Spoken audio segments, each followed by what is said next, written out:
Muslim jihadist message is simple: convert or die. They seek world domination by the Muslim faith. There is no alternative in their eyes. They will seek to impose their beliefs by any means possible. The path they have chosen is terror and murder. It has been 10 years between the first attack on the World Trade Center and the second attack. Our enemies are patient, ever probing, prodding, looking for the weak link.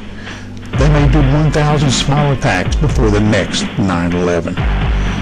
This is our theory of what the next attack may look like, and the damage that may be done with a small group of determined enemies who are willing to die for their cause. Our enemies have to be salivating after 9/11. We have still not managed to seal our borders. Bickering by government officials and pandering for votes has gotten in the way of common sense. We have thousands of miles of open border, and that includes the intercoastal waterways. It's all vastly unprotected.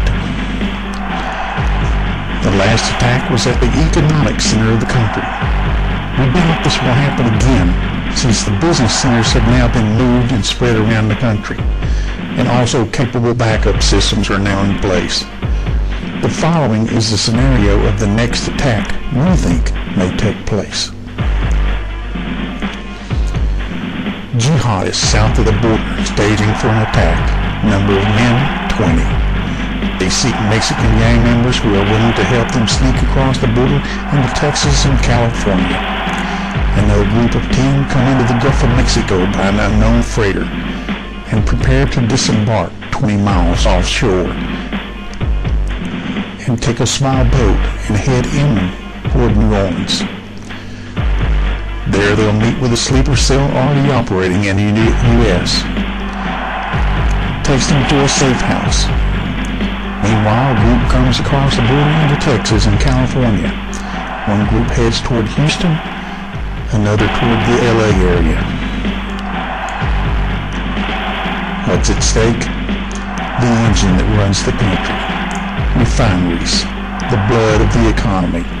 Nothing moves without it. Already crippled due to the lack of energy policies that wean us from foreign oil and a lack of refinery capacity to keep us up with the demand. What better way for a determined enemy to hurt us and hurt us bad? Last-minute preparations are done, including visits to the targets. Refineries, fuel storage areas, all easy accessible by highways and lightly guarded against attack.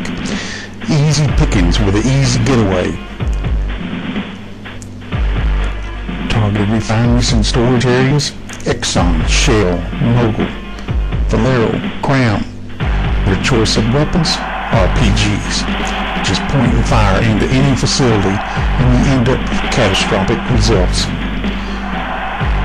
With a range of 1,000 feet, most refineries and storage areas are susceptible to attack by such weapons. The plan is for the men to split up, proceed to their targets, pull over to the side of the road, and act as if they broke down, and precisely at 11 p.m. start firing into each facility. If they are unable to reach their target from the side of the road, they are to fight their way into the plant and continue firing until they're either blown up or stopped by plant officials. All missions will take place simultaneously.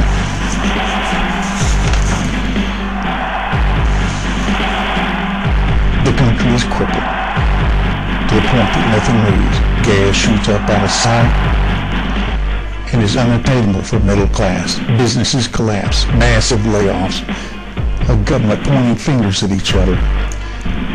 We are now on our knees. The economic giant has been taken down by a small group of thugs.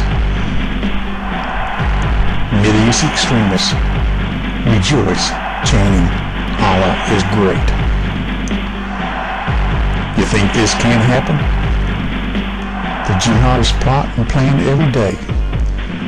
Unless we keep our vigilance up and don't regress back to the old ways of ignoring the problem, we will suffer once more from the sword.